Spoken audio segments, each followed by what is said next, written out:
श्रृंखला सर्व आत्माओं के पिता परमात्मा शिव के द्वारा उच्चारित महावाक्यों के संकलन पर आधारित है। ओम शांति। गॉलीवुड स्टूडियो द्वारा प्रस्तुत अमूल्य रत्न में आप सभी का हार्दिक स्वागत है। परमपिता परमात्मा के नाम रूप गुण कर्तव्य व आने के समय को यथार्थ रूप से जानने के बाद प्रत्येक आत्मा स्वतः ही परमात्मा स्नेही बन जाती है। परमात्मा से शक्ति लेकर धारणाओं को जीवन में अपनाकर सहयोगी भी बन जाती है।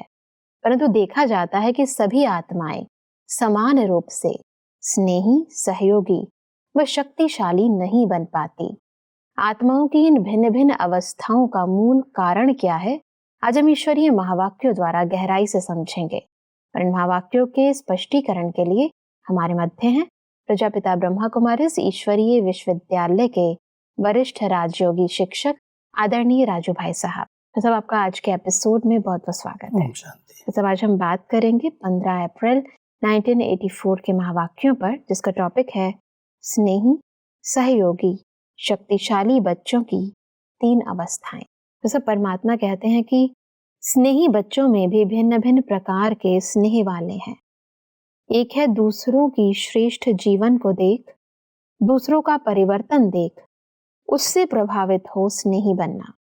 दूसरे हैं किसी न किसी गुण की, चाहे सुख व शांति की थोड़ी सी अनुभव की झलक देख स्नेही बनना। तीसरे हैं संग अर्थात संगठन का, शुद्ध आत्माओं का सहारा अनुभव करने वाली स्नेही आत्माएं। चौथे हैं परमात्मा स्नेही आत्माएं। स्नेही सब हैं, लेकिन स्नेह में भी नंबर हैं। यथार्थ स्नेही अर्थात बाप को यथार्थ रीति से जान स्नेही बनना। तो सब स्नेही के ये जो 4 स्वरूप परमात्मा ने बताए हैं, इसमें यथार्थ स्नेही भी बताया, परंतु यदि हम पहले या दूसरे या तीसरे प्रकार से स्नेही बनते हैं तो हमें कैसे अपने आप को आगे बढ़ाना है, ये थोड़ा सा समझाइए। वास्तव में हर एक पहले परमात्मा को इतनी जल्दी पहचान नहीं पाता जी। जब हम ज्ञान लेते हैं तो पहले हम बहनों की, वहाँ के भाई बहनों की पवित्र जीवन, अच्छी जीवन देख करके फिर हम जुड़ते हैं। जी। फिर किसी के गुण अच्छे लगते हैं, कोई की सेवाएं अच्छी लगती हैं, विशेषताएं दिखाई देती हैं, उसके आधार से हमारा स्नेह बढ़ता जाता है। जी। और उसके बाद कोई आत्मा अपना अच्छा प्रभाव डालती है, अच्छी सेवाएं करती है, उससे हम कुछ सीख करके स्नेही बनते हैं। परमात्मा कहता है वैरायटी स्नेही आत्माएं तो हैं, लेकिन स्नेही बनते बनते परमात्मा का जिस दिन निश्चय हो जाता है कि ये कार्य किसका है, इन सबकी जीवन जो ऐसी बनी है उनको बनाने वाला कौन है, जब हम पहचान लेते यथार्थ रीति से, तो किसी भी देहधारी से स्नेह की बजाय परमात्मा ने इनको ऐसा बनाया है, जी। उसकी जब पहचान आ जाती है और निश्चय हो जाता है तो परमात्मा से हमारा सच्चा स्नेह जुट जाता है। परमात्मा कहता है वैरायटी है स्नेह में, और नंबरवार होने के कारण अलग अलग प्राप्ति कर पाती हैं। अगर कोई आत्माओं के स्नेह में आकर के अपनी जीवन बनाती हैं, कुछ प्राप्ति कर सकती हैं। अगर सर्व प्राप्तियां करनी है, सर्व शक्तियों से संपन्न बनना है, तो परमात्मा को यथार्थ पहचानना और उनसे अपने सब संबंध जोड़ना, वो नंबर उसी आधार से बनेगा। परमात्मा कहते हैं कि ऐसे ही सहयोगी आत्माओं में भी भिन्न भिन्न प्रकार के सहयोगी हैं। एक है भक्ति के संस्कार प्रमाण सहयोगी। अच्छी बातें हैं, अच्छा स्थान है, अच्छी जीवन वाले हैं, अच्छे स्थान पर करने से अच्छा फल मिलता है। इसी आधार पर, इसी आकर्षण से सहयोगी बनना अर्थात अपना थोड़ा बहुत तन मन धन लगाना।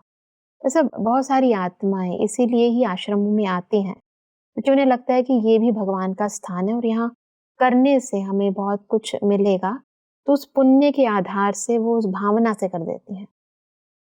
मतलब इस सहयोग को क्या नाम देंगे? परमात्मा अपने भिन्न भिन्न प्रकार के बच्चों को देखते हैं, सहयोग देने वाले भी अलग अलग हैं। जी। कई लोगों को ऐसे लगता है कि ये भगवान का कार्य चल रहा है, या ये बहुत अच्छी बहनें हैं, बहुत अच्छी जीवन है, स्थान बहुत अच्छा है, यहाँ बहुत अच्छी सेवाएं हो रही हैं, तो एक संस्कार होता है। जैसे भक्ति के अंदर मंदिरों में, गुरुओं में श्रद्धा होती है, उस आधार से कुछ न कुछ सहयोग करते हैं, दान करते हैं। जी। तो परमात्मा कहता है ऐसे मेरे बच्चे हैं, जो भक्ति के संस्कार के आधार से सहयोगी बनते हैं। कई आत्माएं भिन्न भिन्न रूप से सहयोगी बनती हैं, लेकिन परमात्मा को पहचान करके कि वो नई दुनिया की स्थापना करने के लिए स्वयं भगवान का ये दिव्य कार्य चल रहा है, उसमें मैं अपनी मदद करूं, तो एक का कई गुना भाग्य बन सकता है। आत्माओं को देख करके करे तो थोड़े समय के लिए जिसने जितना तन मन धन लगाया रिटर्न तो मिलता है, लेकिन संपूर्ण प्राप्तियां हो जाएं उसके लिए आत्माओं को देखने की बजाय अगर ये पहचान लें कि भगवान का कार्य, परमात्मा का कार्य चल रहा है, तो उनका संपूर्ण सफल हो सकता है जी। और इसीलिए परमात्मा ने कहा कि दूसरे हैं ज्ञान व योग की धारणा के द्वारा कुछ प्राप्ति करने के आधार पर सहयोगी बनना। तीसरे हैं एक बाप दूसरा न कोई, एक ही बाप है, एक ही सर्व प्राप्ति का स्थान है, बाप का कार्य सो मेरा कार्य। ऐसे अपना बाप, अपना घर, अपना कार्य श्रेष्ठ ईश्वरीय कार्य समझ सहयोगी सदा के लिए बनना। सहयोगी में यही वैरायटी है। मान लो आज हमारे जीवन कुछ बनी, हमें ज्ञान योग अच्छा लगा, हमने कुछ प्राप्तियां की हैं, तो लगता है कि जब हमें यहाँ से इतनी प्राप्ति हो रही तो मैं इनको कुछ सहयोग करूं। लेकिन परमात्मा कहता है ये मेरा घर है, मेरा बाप है, परमात्मा का ये कार्य सो मेरा कार्य है। ये जो भावना है अंदर से, थोड़े कुछ बच्चों में ऐसी भावनाएं होती हैं, ये परिवार मेरा परिवार है, ये कार्य मेरा कार्य है, भगवान का कार्य माना मेरा कार्य है। और इस भावना से जो करती हैं उनको परमात्मा एक और अच्छा नाम देते हैं, वो है मेरे वारिस बच्चे हैं। जो परमात्मा को जैसे अपना वारिस बना लेते हैं, खुद भी वारिस बनते हैं और ये ध्यान रखते हैं कि परमात्मा के कार्य में कहीं भी कोई कमी न पड़े। जो सहयोग की जरूरत है, जिस प्रकार की जब जरूरत है, वो हाजिर हो जाते हैं, क्योंकि वो अपना कार्य उसको समझते हैं जी। तो परमात्मा कहता सहयोगी बनने वाले कोई तो भावना के आधार से भक्ति के संस्कार लेकर के आते हैं, सहयोग देते हैं, उनमें परिवर्तन आता है, प्राप्तियां होती हैं, उसके आधार से सहयोग देते हैं। कोई परमात्मा को पहचान करके उनके वारिस बन करके अपना समझ करके सहयोग देते हैं। सब सहयोग भी संबंध के आधार पर होता है। यदि हमने सर्व संबंध परमात्मा से जोड़ रखे हैं तो अपने आप ही मन में आता है कि क्योंकि वो मेरा है और सब कुछ मेरा ही है वो, तो उसके लिए हमारे मन में भावनाएं उत्पन्न होती है और उस भावना के आधार पर ही हम अपना तन मन धन समर्पित करते हैं। प्राप्ति तो उसी से ही होती है जब हम भावना के आधार से और अपना समझ करके करते हैं। एक है कोई को कहा जाता है यहाँ सहयोग की जरूरत है, आप मदद करो जी। कह करके कराया जाता है तो उतना ही जितना उसको कहा गया उतना उसने कर लिया जी। तो भाग्य उतना नहीं बनता है जितना अपना समझ के स्वेच्छा से ये मेरा कार्य है, ये तो मेरा घर है, मुझे यहाँ पर ये सहयोग देना ही है। तो वो जब अपनी इच्छा से करता है तो उसका एक का पदम गुना भगवान के द्वारा रिटर्न मिलता है। तो परमात्मा अपने भाग्य, अपने बच्चों के भाग्य को बनाने की एक अच्छी विधि बताते हैं कि अपना समझ करके बहुत निस्वार्थ भाव से बिना कहे अगर करोगे तो कई गुना आपका भाग्य बनता जाएगा। बिल्कुल। जैसे परमात्मा कहते हैं कि ऐसे ही शक्तिशाली आत्माएं, इसमें भी भिन्न भिन्न स्टेज वाले हैं, सिर्फ ज्ञान के आधार पर जानने वाले कि मैं आत्मा शक्ति स्वरूप हूँ, सर्वशक्तिवान बाप का बच्चा हूँ, यह जानकर प्रयत्न करते हैं शक्तिशाली स्थिति में स्थित होने का। तो सब कई बार जैसे परमात्मा में बताते हैं कि आप मास्टर सर्वशक्तिवान हो, तो इसको हम जान लेते हैं और इसका अभ्यास भी करते हैं, बार बार डायरीज में भी लिखा जाता है, परंतु क्या ये यथार्थ विधि है? थोड़ा सा स्पष्ट। ये तो जैसे छोटे बच्चे पहले पहले जब उनको कुछ सिखाया जाता है तो उनको कहा जाता है ये चीज़ बार बार लिखो। यहाँ पर भी कई ऐसे आते हैं, नए नए आते हैं, तो उनको कहा जाता है बार बार लिखो, मैं आत्मा हूँ, मैं आत्मा हूँ, मैं आत्मा हूँ। ये है जैसे छोटे बच्चे को पढ़ाना। परमात्मा कहता है शक्तिशाली बनने की विधि यही सिर्फ नहीं है कि थोड़ा ज्ञान मिल गया और रट रहे हो मैं आत्मा शांत स्वरूप हूँ, मैं शक्ति स्वरूप हूँ, मैं सर्वशक्तिमान की संतान हूँ। ये जैसे बच्चे का, छोटे बच्चे का पुरुषार्थ है। लेकिन जब हम उसके समान स्वरूप में स्थित होते हैं, जब हम उससे संबंध जोड़ लेते हैं, तो संबंध के आधार से वो सर्वशक्तिवान है, हम उसके बच्चे हैं, तो हमें सर्व शक्तियाँ अपने आप अधिकार के रूप में मिल जाती हैं। हमें कोई पुरुषार्थ करने की, मेहनत करने की, उस बात को रिवाइज करने की बार बार आवश्यकता नहीं पड़ती है। जी। तो सब परमात्मा कहते हैं कि दूसरे हैं ज्ञान का चिंतन भी करते, वर्णन भी करते, दूसरों को शक्तिशाली बातें सुनाते, उस समय सेवा का फल मिलने के कारण अपने को उतना समय शक्तिशाली अनुभव करते हैं, लेकिन चिंतन के समय तक व वर्णन के समय तक सदा नहीं। पहली चिंतन की स्थिति और दूसरी वर्णन की स्थिति। ये दोनों स्थितियां होंगी। एक तरफ चिंतन करके अपने को शक्तिशाली बनाया कि मैं शांत स्वरूप हूँ, मैं शक्ति स्वरूप हूँ, लिखा या चिंतन किया। और दूसरे हैं जो दूसरे को वर्णन करके दूसरों को बनाने का प्रयास करते हैं। जो हमने पाया है थोड़ा सुना करके दूसरों को भी शक्तिशाली बनाते हैं। तो परमात्मा कहता है वो भी थोड़े समय के लिए, जब तक उसके आगे वर्णन किया, जब तक उस स्वरूप, मान लो आज कोई योग कराता है, योग की कमेंट्री देता है, मैं आत्मा शक्ति स्वरूप हूँ, सर्वशक्तिमान की किरणें आ रही हैं, तो जब तक वर्णन करा तब तक वो अनुभव कर रहा है। वो वर्णन पूरा हो गया तो अनुभव पूरा हो गया। तो परमात्मा कहता है ये दोनों हो गए, एक चिंतन से शक्तिशाली बना, एक वर्णन से बना। लेकिन ये भी अल्पकाल के लिए हो गया, सदा काल के लिए स्वरूप स्थिति है, वो तो वर्णन और चिंतन से ऊपर की है, जिसको परमात्मा कई बार कहते हैं उल्लंघन से मग्न स्थिति है। जब परमात्मा के प्यार में उस सर्वशक्तिमान की शक्तियों को अपने ऊपर अनुभव करने लगता है, उसके साथ जैसे कंबाइंड हो जाता है, तब वो शक्तिशाली स्टेज बनती है। जी, और इसीलिए परमात्मा ने कहा कि तीसरी है सदा शक्तिशाली आत्माएं। सिर्फ चिंतन और वर्णन नहीं करते, लेकिन मास्टर सर्वशक्तिवान स्वरूप बन जाते। स्वरूप बनना अर्थात समर्थ बनना। उनके हर कदम, हर कर्म स्वतः ही शक्तिशाली होते हैं। स्मृति स्वरूप हैं, इसलिए सदा शक्तिशाली स्थिति है। उन्होंने अपनी स्थिति बनाई है, जी, अपना स्वरूप को अनुभव किया है कि मैं आत्मा हूँ ही परमात्मा के समान।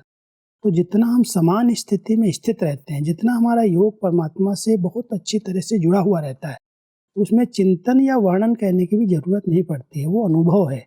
और उस अनुभव के आधार से हम अपने आप को मास्टर सर्वशक्तिवान स्थिति का अनुभव करते हैं। तो परमात्मा हम सबको कहते हैं वो शक्तिशाली स्टेज जो चिंतन और वर्णन से परे की स्टेज है, उस स्टेज तक पहुंचना है, उससे आप शक्तिशाली स्थिति में रह सकेंगे। जी, परमात्मा कहते हैं कि शक्तिशाली आत्मा सदा दृढ़ता की चाबी के अधिकारी होने कारण सफलता के खजाने के मालिक अनुभव करते हैं।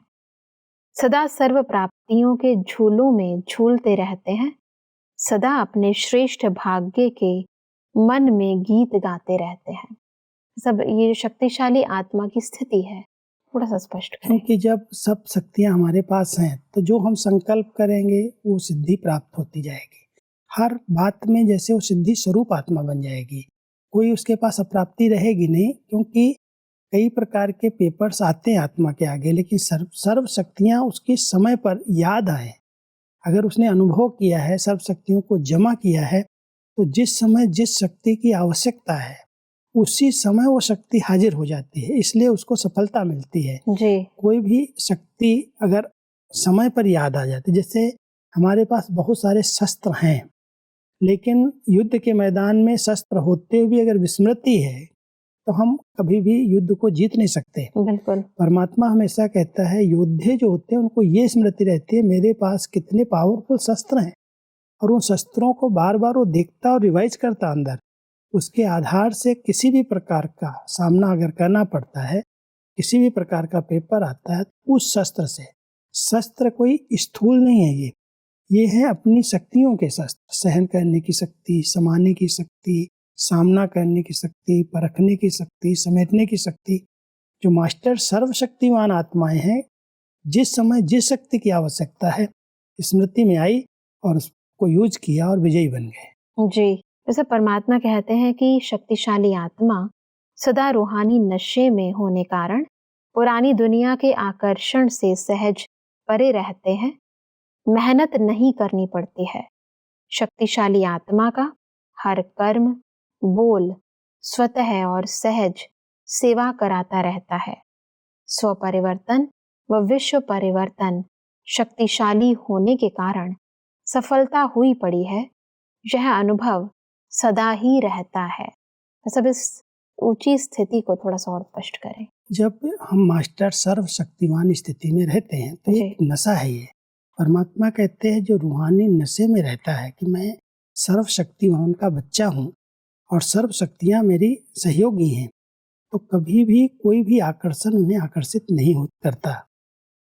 संकल्प, बोल, कर्म जो भी निकलते हैं वो सब सिद्ध होने वाले, सफल होने वाले होते हैं।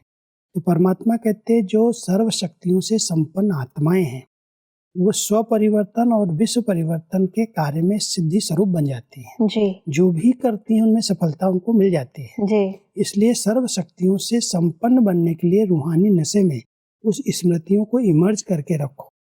अगर हम स्मृति स्वरूप बन करके रहते हैं तो न कोई आकर्षण आकर्षित करती है, जो बोल कर्म हमारे होते हैं उनसे लोगों को अच्छे अनुभव होने लगते हैं, प्राप्तियां होने लगती हैं, और स्वयं जो हम परिवर्तन करना चाहते हैं सर्व शक्तियों के आधार से हम खुद का भी परिवर्तन कर सकते हैं और परमात्मा के विश्व परिवर्तन के कार्य में सहयोगी बन सकते हैं। जी इसलिए बहुत ऊंची सर्व शक्ति संपन्न ये स्टेज है, सर्व शक्तिशाली स्टेज है। जी तो परमात्मा अपने बच्चों को कहते हैं शक्तिशाली कैसे बनना है उसकी विधि सीख लो। जी केवल भावना के आधार से नहीं, जी लेकिन अनुभव के आधार से अगर आप शक्तिशाली बन जाएंगे तो बहुत बड़े विश्व परिवर्तन के कार्य में निमित्त बनेंगे। बिल्कुल, स्वयं को चेक कर सकते हैं हम इस आधार से कि यदि ये सब कुछ नहीं हो रहा, इतनी प्राप्तियां नहीं हो रही, तो जरूर कहीं ना कहीं इन शक्तियों की कमी है और सदा हमने परमात्मा को साथ नहीं रखा है। कुछ न कुछ विधि में अंतर है। जी अगर विधि यथार्थ है तो सिद्धियां अवश्य प्राप्त होंगी। बिल्कुल अगर हम कहते हैं हम सर्वशक्तिमान परमात्मा के बच्चे हैं और फिर कोई कमजोरी, कोई वार हो रहा है, माना उन सर्व शक्तियों को हम समय पर यूज नहीं कर पा रहे हैं, जी विधि में कुछ गड़बड़ है। जी विधि को यथार्थ कर लेंगे तो सिद्धियां हमें अवश्य मिलेंगी। बिल्कुल, परमात्मा कहते हैं कि किसी भी कार्य में क्या करें, क्या होगा, यह संकल्प मात्र भी नहीं होगा। सफलता की माला सदा जीवन में पड़ी हुई है। विजयी हूँ, विजय माला का हूँ, विजय जन्म सिद्ध अधिकार है। यह अटल निश्चय स्वतः और सदा रहता ही है। क्योंकि सर्व शक्तियां उसके साथ हैं। जी अब जहाँ सर्व शक्तियां हैं वहाँ हार होने की कोई बात ही नहीं है। बिल्कुल विजय उसके गले में पड़ी हुई है, विजय माला। तो परमात्मा हम सबको कहते हैं जो सदा शक्तिशाली स्थिति में रहते हैं, उस रूहानी नशे में रहते हैं, उनकी हार हो ही नहीं सकती। कोई भी बातें आएंगी कभी भी नहीं कहेंगे मैं क्या करूं, कैसे करूं, प्रश्न नहीं उठेंगे, वो सहज पार करके वो विजयी बन जाएंगे। बिल्कुल, आत्मा यदि अंदर से भरपूर है, शक्तिशाली है, तो अपने आप ही मन में ये संकल्प आता है कि हर कार्य हुआ ही पड़ा है। हुआ ही पड़ा, सफलता तुम्हारे पीछे पीछे है, बिल्कुल क्यों हार होगी? जब भगवान की शक्तियां हमारे साथ है, तो नशा है, तो उसके आधार से सफलता होती ही है। बिल्कुल, आगे बढ़ते हैं तो परमात्मा कहते हैं कि यज्ञ की श्रेष्ठ धरनी पर पहुंचना, यज्ञ के प्रसाद का अधिकारी बनना कितना महत्व है।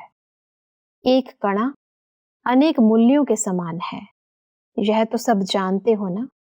वह तो प्रसाद का एक कणा मिलने के प्यासे हैं और आपको तो ब्रह्मा भोजन पेट भरकर मिलेगा। तो कितने भाग्यवान हो इस महत्व से ब्रह्मा भोजन खाना, तो सदा के लिए मन भी महान बन जाएगा। तो सब अन्न और मन दोनों का बहुत अधिक संबंध है, थोड़ा सा स्पष्ट करें। यज्ञ में आना, मधुबन में आना, ये बहुत बड़ा भाग्य है, इसका परमात्मा वर्णन कर रहे हैं। एक तो इस स्थान पर जहाँ परमात्मा के द्वारा ज्ञान यज्ञ रचा गया, जहाँ वो स्वयं इस स्थान पर विराजमान है, उस स्थान पर पहुँचना भी एक बहुत बड़ा भाग्य है।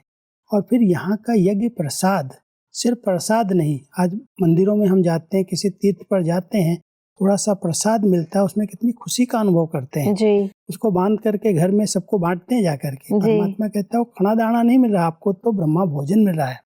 और ये ब्रह्मा भोजन अगर उसी श्रद्धा के साथ, प्यार के साथ, योग युक्त होकर के आप स्वीकार करो, भावना से स्वीकार करो, तो आपका मन कितना शुद्ध शक्तिशाली बन जाएगा। बिल्कुल तो परमात्मा कहता है जैसा अन्न वैसा मन। ये ब्रह्मा भोजन बनाने वाली आत्माएं कितनी पवित्र और योगी हैं, उनके विचारों से शुद्ध अन्न आपके पेट में जाएगा तो आपका मन और तन दोनों स्वस्थ और शक्तिशाली बन जाएंगे। परमात्मा कहते हैं कि एकाग्र बुद्धि बनो। जहाँ एकाग्रता है वहाँ सर्व प्राप्तियों का अनुभव है। अल्पकाल की प्राप्ति के पीछे नहीं जाओ, अविनाशी प्राप्ति करो। विनाशी बातों में आकर्षित नहीं हो। सदा अपने को अविनाशी खजाने के मालिक समझ बेहद में आओ, हद में नहीं आओ। बेहद का मजा और हद के आकर्षण का मजा, इसमें रात दिन का फर्क है। इसलिए समझदार बन समझ से काम लो और वर्तमान तथा भविष्य श्रेष्ठ बनाओ। तो सब एकाग्रता का और बेहद की बुद्धि का थोड़ा सा अर्थ विस्तार से समझें। परमात्मा अपने बच्चों को बेहद में लाना चाहते, हदों में न फंसे, सर्व प्राप्तियों से संपन्न बने, थोड़ी सी प्राप्ति से खुश न हो जाएं। जी। उसकी एक सहज विधि बताते हैं कि जितना बुद्धि एकाग्रचित रहती है, जितना बाह्य हलचल से हम परे रहते हैं, बुद्धि हलचल में जाती है, कभी कोई चीज पाते हैं उसको छोड़ते हैं, दूसरी में पकड़ लेते हैं। तो परमात्मा कहते हैं भटकाओ नहीं बुद्धि को।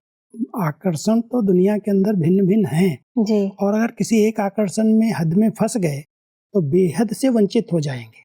जो बेहद प्राप्तियां हमें करनी है परमात्मा के द्वारा, सुख शांति आनंद की जो बेहद प्राप्ति संगम पर हो रही है, जी। उन प्राप्तियों के लिए आपको एकाग्रता का अभ्यास करना है।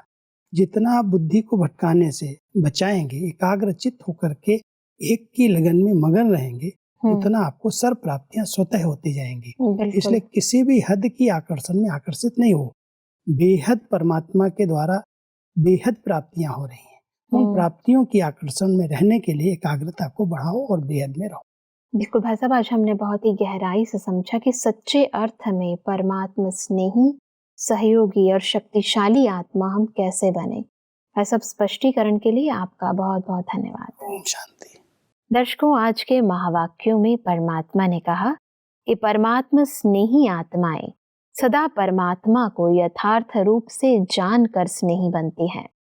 परमात्मा ने कहा कि सच्ची सहयोगी आत्मा सदा अपना पिता, अपना कार्य, ईश्वरीय श्रेष्ठ कार्य समझकर सहयोग देती हैं। परमात्मा ने कहा कि सदा शक्तिशाली आत्माएं सदा मास्टर सर्वशक्तिवान के स्वरूप में रहती हैं। उनका हर कदम, हर कर्म शक्तिशाली स्वतः होता है।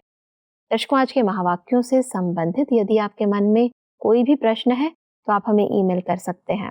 हमारा ईमेल आईडी है amulyaratna@godlywoodstudio.org। अगले एपिसोड में एक और अव्यक्त वाणी के साथ आप सभी के समक्ष हम फिर हाजिर होंगे। तब तक के लिए लेते हैं इजाजत। ओम शांति। मुख्य सार। श्रेष्ठ अवस्थाएं। यथार्थ स्नेही अर्थात बाप को यथार्थ रीति से जान स्नेही बनना। सहयोगी, एक बाप दूसरा न कोई, बाप का कार्य सो मेरा कार्य समझ सहयोगी बनना। शक्तिशाली, सिर्फ चिंतन और वर्णन नहीं लेकिन मास्टर सर्वशक्तिवान स्वरूप अर्थात समर्थ बनना। यज्ञ के प्रसाद का एक कणा अनेक मूल्यों के समान है। इसी महत्व से ब्रह्मा भोजन खाओ तो महान बन जाएंगे।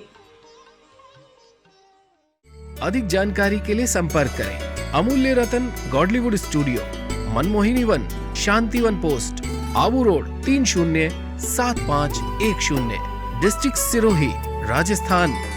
ईमेल आईडी है amulyaratn@godlywoodstudio.org। इस श्रृंखला को प्रजापिता ब्रह्मा कुमारीज ईश्वरीय विश्वविद्यालय के सेवा केंद्रों पर क्लास में नियमित रूप से चलाने के लिए गॉडलीवुड स्टूडियो से संपर्क करें।